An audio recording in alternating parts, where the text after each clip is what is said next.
समंदर के बॉटम पर इंटरनेट केबल को अगर शार्क काट ले तो उसको ठीक कैसे किया जाता है। सबसे बढ़कर ये पता कैसे चलता है कि हजारों मील के समंदर में केबल कहां से टूटी है। इस वीडियो से लेकर पूरा यूट्यूब, टिकटॉक, इंस्टाग्राम और यहाँ तक के पूरा ग्लोबल टेक सिस्टम ही आजकल इंटरनेट के जरिए एक दूसरे से जुड़ा हुआ है और पूरे इंटरनेट का 99% ट्रैफिक समंदर के बॉटम पे मौजूद छुपी हुई केबल्स के सहारे गुजरता है। एक ऐसा ट्रैफिक का हाईवे जिसे हम रोजाना इस्तेमाल तो करते हैं लेकिन देख नहीं सकते। ज़ेम टीवी की वीडियोस में एक बार फिर से खुशामदीद। नाज़रीन, अंडर सी केबल्स का नेटवर्क इतना बड़ा है कि वो तमाम कॉन्टिनेंट्स को आपस में जोड़े हुए है। ये केबल्स ज्यादा से ज्यादा 8000 मीटर की गहराई में बिछाई गई हैं, जहां प्रेशर 5300 kg पर स्क्वायर इंच जितना होता है। ये ऐसा ही है जैसे इंसानी पाँव की सबसे छोटी उंगली पर एक अफ्रीकन हाथी जितना वजन डाल दिया जाए। इतने ज्यादा प्रेशर में अंडर सी केबल्स का सबसे छोटा हिस्सा अजरबैजान से तुर्कमेनिस्तान के बीच ब्लैक सी के नीचे से गुजर रहा है, जिसकी लंबाई करीब 300 किलोमीटर है और सबसे बड़ा हिस्सा 6600 किलोमीटर लंबा है, जिसको मरिया केबल का नाम दिया गया है। ये अमेरिका में वर्जीनिया बीच से शुरू होकर अटलांटिक ओशन की अंधेरी गहराइयों से होकर स्पेन के बिलबाओ पर आकर खत्म होती है। बात की जाए दुनिया के तमाम समंदरों में बिछाई जाने वाली केबल्स की, तो कुल मिलाकर इन सब की लंबाई 14 लाख किलोमीटर से भी ज्यादा है। इतनी ज्यादा कि अगर इन केबल्स को हमारे सोलर सिस्टम के तमाम प्लैनेट्स और उनके मून्स के गिर्द लपेटा जाए तो फिर भी इतनी केबल बच जाएगी कि वो अर्थ का दोबारा से एक गोल चक्कर लगा सके। अब जाहिर है इतनी लंबी केबल्स वो भी समंदर में 8000 मीटर की गहराई में बिछाना कोई हल्का काम तो नहीं है। सिर्फ 1 किलोमीटर सबमरीन केबल को बिछाने में ज्यादा से ज्यादा 25 लाख US का खर्चा आता है। तो अब आप खुद अंदाजा लगा लें कि 14 लाख किलोमीटर केबल बिछाने में कितना खर्चा आया होगा। पर आखिर इतना सब कुछ करने की जरूरत ही क्या थी, जब आज के दौर में यही काम सैटेलाइट्स की मदद लेकर पूरी दुनिया को वायरलेसली आपस में कनेक्ट रखा जा सकता है।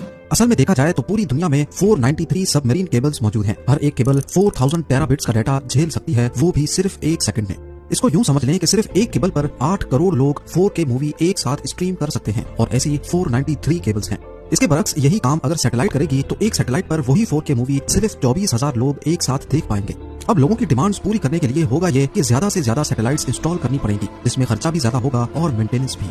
सबमरीन केबल के मुकाबले में सैटेलाइट की मेंटेनेंस ज्यादा कॉस्टली भी है और मुश्किल भी। और अगर किसी वजह से सैटेलाइट में मेजर फॉल्ट आ जाए तो उसको रिप्लेस करने में 40 करोड़ US का खर्चा बर्दाश्त करना होगा। यही वजह है कि लाखों किलोमीटर की केबल समंदर के नीचे बिछाना सैटेलाइट या वायरलेस कनेक्टिविटी से ज्यादा आसान है। इस अंडर सी हाईवे में हर वक्त करोड़ों गीगाबाइट्स का डाटा ट्रेवल कर रहा है। इसका मतलब है कि ये हाईवे भी काफी चौड़ा होगा, यानी ये केबल्स एक आम घरेलू फाइबर ऑप्टिक केबल से ज्यादा मोटी होगी। पर ऐसा नहीं है। देखने में ये येलो और ब्लैक केबल एक होज पाइप जितनी मोटी है, लेकिन असल में इसके बीच से गुजरने वाली फाइबर ऑप्टिक केबल बाल जितनी पतली है।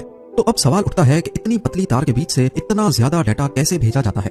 इस बाल जितनी वायर को फाइबर ऑप्टिक का कोर कहा जाता है, जो कि ग्लास या फिर प्लास्टिक से बना होता है।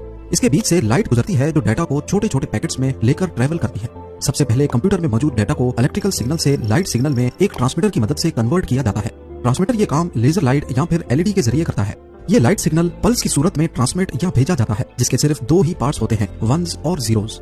लाइट पल्स 1 को जाहिर करता है और जब कोई पल्स नहीं होता तो वो 0 को जाहिर करता है। इन पल्सेस को एक जगह से दूसरी जगह लेकर जाना कोर का काम होता है, जिसके बीच लाइट ट्रेवल करती है। इस कोर के बाहर एक लेयर होती है जिसको क्लैडिंग कहते हैं और ये लेयर लाइट को कोर से बाहर निकलने से रोकती है।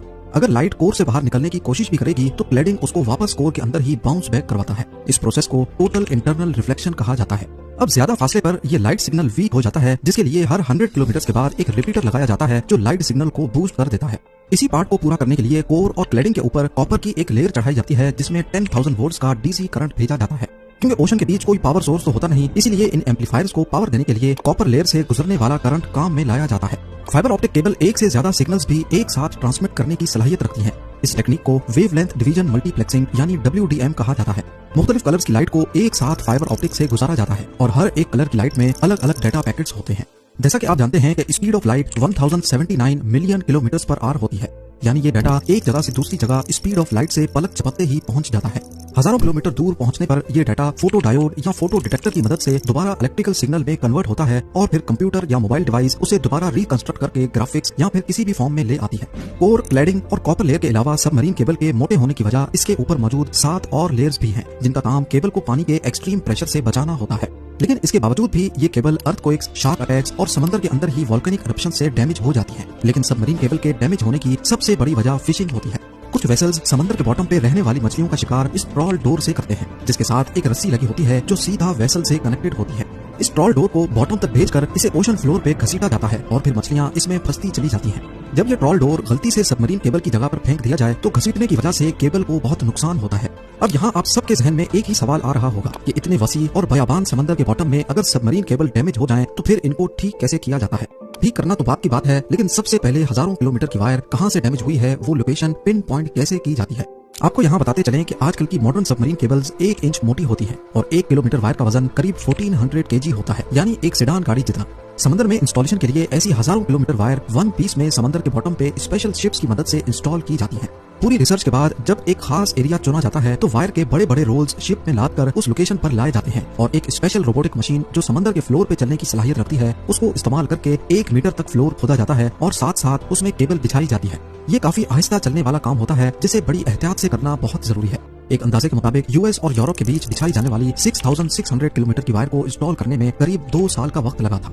जब एक वेसल में रखी वायर खत्म हो जाए तो केबल से भरी दूसरी वेसल मंगाई जाती है और पहली वायर का कोना नई वायर के साथ कनेक्ट करके बिछाने का काम आगे बढ़ाया जाता है।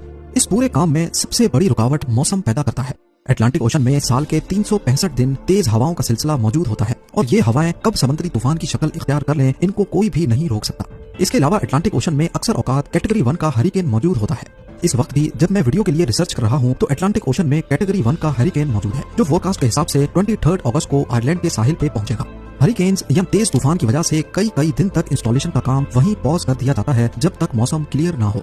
अब जब इंस्टॉलेशन का काम ही इतना मुश्किल है तो सोचें रिपेयर का काम कितना मुश्किल होगा। सबमरीन केबल के दोनों एंड पॉइंट्स पर डाटा सेंटर्स होते हैं जो केबल की एक्टिविटी को 24/7 मॉनिटर करते हैं। जैसे ही दोनों का कनेक्शन टूट जाता है तो इसका एक ही मतलब है कि समंदर के बीच केबल टूट गई है। हजारों किलोमीटर की वायर एग्जैक्टली कहां से डैमेज हुई है ये पता लगाने के लिए एक खास डिवाइस यूज होती है जिसे ऑप्टिकल टाइम डोमेन रिफ्लेक्टोमीटर कहा जाता है। ये डिवाइस दोनों एंड से एक लाइट पल्स भेजती है और क्योंकि केबल टूटी हुई है तो वो लाइट पल्स बाउंस करके वापस आ जाती है।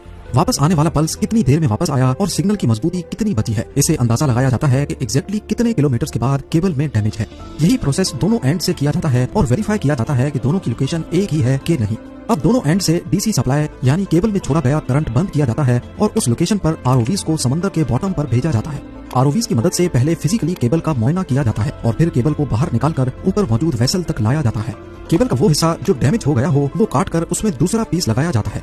फाइबर ऑप्टिक का कोर क्योंकि ग्लास का बना होता है इसीलिए ये काम काफी एहतियात से करना होता है ताकि एक ग्लास दूसरे के साथ वैसे ही जुड़ जाए जैसे वन पीस में था। इस प्रोसेस को स्प्लाइसिंग कहा जाता है।